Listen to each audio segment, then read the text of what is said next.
So Brendan's asked me to talk to you guys about the uncomfortable truth. It's probably not necessarily the best thing to start the day with, but I think what I wanted to share with you, as Brendan said, was a little bit of my experience of the marketing world in general. I work with agencies as advisors. I've also just finished a very long stint as a part-time chief exec with the British Promotional Merchandise Association. We've been very closely working with the IPIA as well as my own consultancy work that I do. And I co-own a marketing operations business with my husband, Steve Baines, who's on the session as well today, and Mike Newman, who many of you will know in the print industry. So we've got a very unique viewpoint as a business team, but also myself as an individual. So I'm going to share a little bit of that with you today, and very rapidly as well, because we've got a short time to speak. So let's set the scene first. We're part of a massive creative industry. So we're worth about 140 billion, and print is very much considered part of that as well.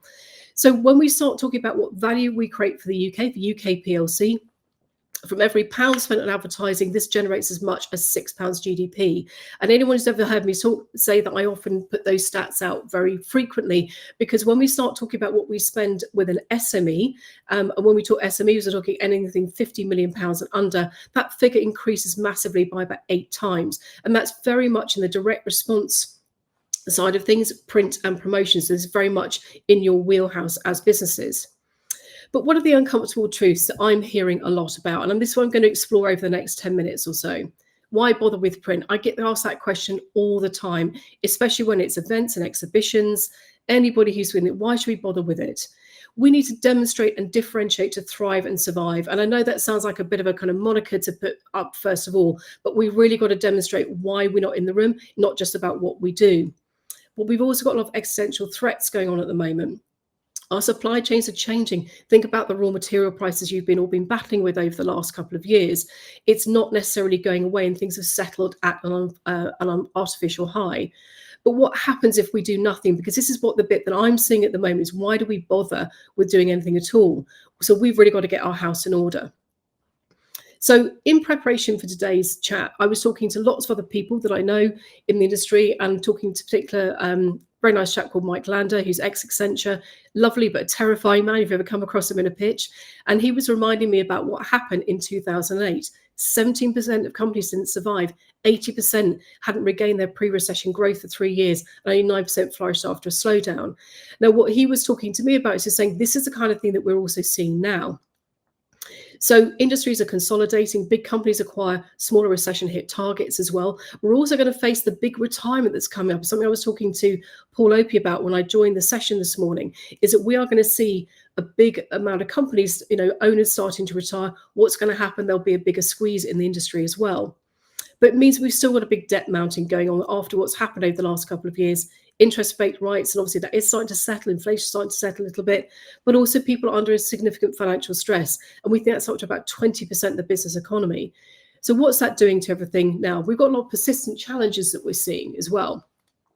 So price, I don't need to tell anyone who's sitting here listening today that price isn't still an issue. Of course it's an issue, but we know that what's happening with the buyers you're talking to and with procurement, they're really getting those cost saving targets, 10, 20%, possibly more. And I'm seeing more with some of the pitches that I'm doing as well. That people aren't necessarily going to buy cheap at the expense of quality. So therefore there's possibly a fewer, bigger, better reason going on, but they are looking and questioning everything that we're doing. We also want to see that the procurement cycle that we're looking at as well, that your clients are wanting a lot of flexibility, even within contract. They want those short-term agreements, and you might be going more of a case-by-case basis within the supply chain. They want accountability from the supply chain. They want to know everything that's going on, and they also want stretched payment terms. I've completed some pitching recently with a global bank whose onboarding process was 9 months long, and they also wanted between 45 and 60 days on top of that term. So that was a bank looking for a small company to bankroll their work for them. And again, I'm seeing that kind of thing creeping back in more and more as people are starting to conserve their cash. But we're still having the outsource and in-house debate that's still going on, and the exercise and comparison are going on across the board. So I'm looking at a number of briefs at the moment where that is very much the case. What should we do with the incumbent? Should we bring this in-house?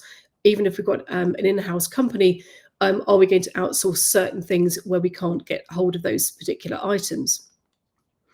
So really what we're looking at is those buyers are very powerful tools to recreate that corporate value, and they're looking at it from you. But this means this is putting you under pressure to deliver a lot more for a lot less. And again, I don't need to tell you that because you're experiencing those kind of things every day. But large companies are still buying, but they are hesitant. And I think this is what I'm seeing across every kind of pitch I'm doing, whether it's a local market or global market. I'm doing a lot of work across UK and Europe at the moment, but people are really hesitant. And there are a number of different reasons why. The year of the vote globally, we've got more major economies going through a major election than at any other time. I mean, obviously, there's a lot going on in America. We've got our own election happening whenever that happens, hopefully later on this year. But it's making people be uncertain about the economic environment, and we are seeing people hesitating. I'm working with a large restaurant brand at the moment, who are looking at opening up more regional places across UK and France. And they've actually delayed things for nearly 9 months because of what's happening with the economy, both from a business and a consumer perspective as well. So payment terms are being extended again. I've been where people have gone back to better terms. I'm now seeing those terms being extended. You're getting that case-by-case basis, even within a contract, but also on those RFIs, those RFP, they want more information, and a lot of information than often that you might have. And we're going to need to get that information moving. So what are we hearing from across those agencies, buyers and brands? And again, because I'm sitting talking to lots of different people in lots of different necks of wood, it's been really interesting. I have to say it, they're not interested in your kit. If you're a printer, they want to know different things. They're going to assume that you've got machines that will do the work they want, they work fast, and they can do what you're asking for. If, of course, you've even been given a brief at all. I'm working with agencies at the moment who don't know how to brief. And I know that we all see this as something going for a long time, but they all assume that you can do the work they're asking you to, and they hope they're talking to the right company.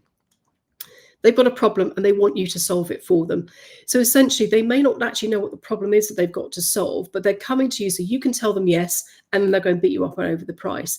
And again, I'm seeing that they think there's a negotiation to be had, particularly if they're an inexperienced buyer as well. But also we've got another dangerous problem here is that individual buyers are possibly linked in with some of those companies that they believe are truly strategic. And the reason this is dangerous is they could be working with the wrong people. And I'm sure you've seen this often with clients you might be working with, that they're really in bed with someone else who's probably not going to give them the opportunity to regain some profit, maybe better service, because the individual has decided that that's the best strategic partner. And this is something that we see is quite dangerous. And again, this is not a new problem, but the supply chain is really fragile. We've got a lot of global threats going on at the moment, which have led to price instability, and we've got more is on the way. Obviously, we know what's happening in the Middle East at the moment. Ukraine war's not going away. We've still got problems in the Red Sea. And trying to explain to somebody the other day about why the fact that the Red Sea issue was such a problem for us is they assume everything originates in Europe, which of course we know it doesn't. So the Red Sea is a real challenge for us. That's putting time and costs on a number of different jobs as well. They are questioning everything. And I've said this already, but they are really questioning everything. This could be the carbon footprint of what you're doing. And again, I'm going to talk about that one a bit more in a second, but also how they're going to avoid those bottlenecks. Who are they working with? What are they going to do about shared resources? And I'm, again, seeing that fewer, bigger, better coming through. So we know that buyers need to manage the suppliers, i.e. you guys, in a much more intelligent fashion. Again, that's not a new problem. I don't suppose that problem is necessarily going to change anytime soon. But what are they considering, even if they're not those experienced buyers? So this lovely little McKinsey chart here is a supply risk and profit impact. Again, this is something I was talking to Mike Land about the other day, and he believes that every person who is dealing with any type of buyer should actually have this kind of chart up somewhere in this office, because we're looking at all the things that they're considering in terms of what they're doing for managing risk, and the profitable impact on their businesses. So there's leverage items where there's a lot of supply, lots of supplies. You've got a buyer who can pick and choose. Right down to that bottom right-hand corner, which are the bottleneck items. So production-based scarcity, where can you actually leverage and their defendable point of interest? So this is something that we probably need to think about a little bit more about what it is they're thinking about, particularly when we're talking buyers or even inexperienced buyers there. So what I've got to consider, net zero is not going away. And as I was saying to Paul Opie this morning, we may be calling it something different in the next sort of 18 months, 2 years or so, but it isn't going away. You guys are responsible for scope 3 emissions, so they do need to know everything. We've also got Adland is on a massive mission to change. So if you're not aware of this already, go and have a look at it. This is Ad Net Zero. This is now not just a UK initiative, it's a global initiative. There are 5 action points, and print comes into nearly all of them somewhere along the line. So go and check that out and have a look at it, because this is kind of conversations that people are making decisions about what they spend with you are having. So what do we see at the moment? The kind of things that we're seeing as a business, what I'm seeing individually, got a lot going on, lots of deal making to be done, lots of heavy price discounting, getting the deal done, often more important than profitability, lots of added value, lots of things being chucked in to seal the deal. Do you know what that is really going to be worth for you? And obviously your sales team's under the microscope. So we've got to think about very much about the think and the challenge of what we're doing. Are we going to be really challenging ourselves, over challenging about not winning work that's unprofitable? Are you nailing yourself down to a baseline with pricing that you can't change? Are you giving it away? I think making sure that you really understand the value of what you might be giving away, and intrinsically, do you have to win the deal? Do you understand the negotiation tactics at play?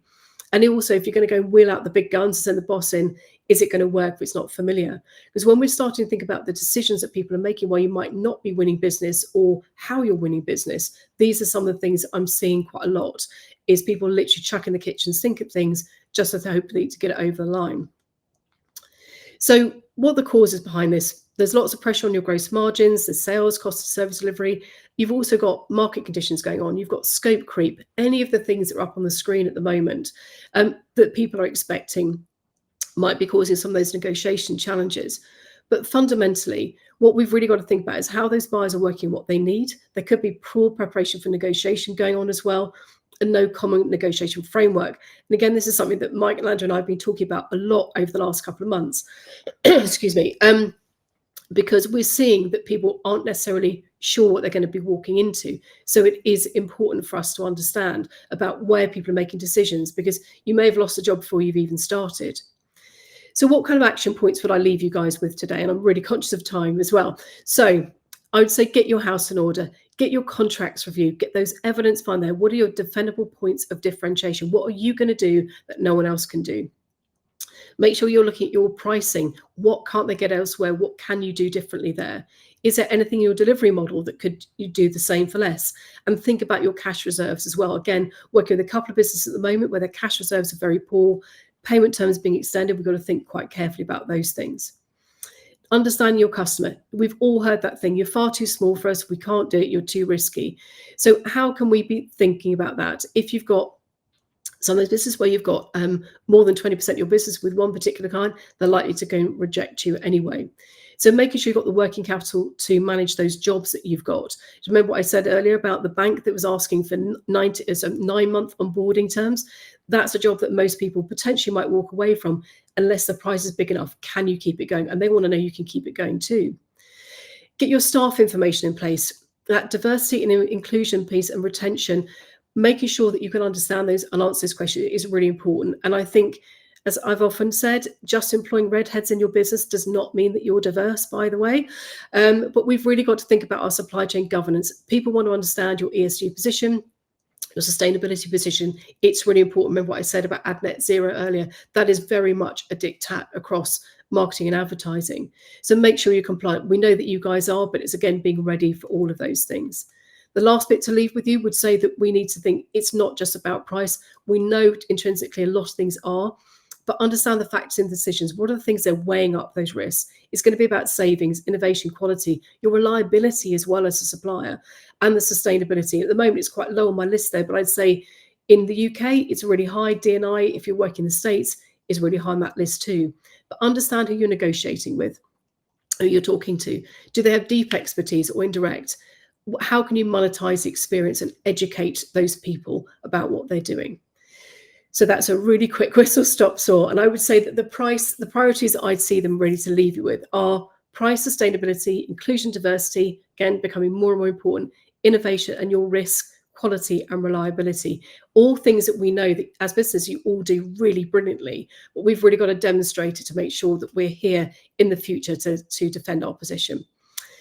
That's my 15 minutes, I think. And that puts so if you guys want to talk to me, I know there's a banner on the screen. You can link and connect with me as well. So Brendan, thank you. That was really rapid. Fantastic, Carey. You've filled my head full of more questions, and that was a really, really good presentation. Thank you. So thanks so very much for joining us today. Right. So yeah, there was just a couple of questions I actually had that came up. If our industry is talking to new clients, what kind of questions do you really think that they should be asking them? I think they need to understand what it is that they're trying to achieve, because I think my point at the beginning about not explaining what the kit is I kind of assume that you've got stuff that will print amazing things. What I don't know is what you can do to help me, and it's what problem you're going to solve for me. So I think if we're asking those questions, it's understanding more about the business and asking those kind of questions of like, where you're trying to get to, how do you want to make people think and feel, what's that lasting impression, because you may well have an incredible personalization solution, for example, that I may not have considered you for, but if you tell me a little bit, if I tell you a bit more about what I'm trying to achieve, you can then circle back with what kind of solutions you have as well. And you also mentioned during the talk about not talking about kit, which I found interesting. Where does that thought come from? Why did you hone in on that area? Because I have a lot of people who come and talk to me every day on LinkedIn, and they say, "Oh my God, you've got this," and I've got blah blah blah blah, and that people will often come and talk to me about the kind of machines they've got, the things that they do. They often haven't done their homework on me as a business, which is quite interesting. Somebody offered me new business resources for the Committee of Advertising practice the other day because they hadn't read my profile properly. But I think the reason I'm not saying don't talk about it. I'm saying that's not going to be the bit that's going to make me work with you. I'm going to be coming saying, look, how can you help me solve a problem? It comes back down into some of those areas. So I'd like to understand about the kit, how it helps me. So if I say to you, look, Brendan, I've got this amazing job. I've got 20 clients going to talk to. I want to do something personalized, but I've got no idea how to do that. You can say, well, actually, did you realize that I've got this and we can actually do low digital runs? We can do this. And I might go, oh, that's fine. So for me, it's about discovering the education about what you're going to be able to do.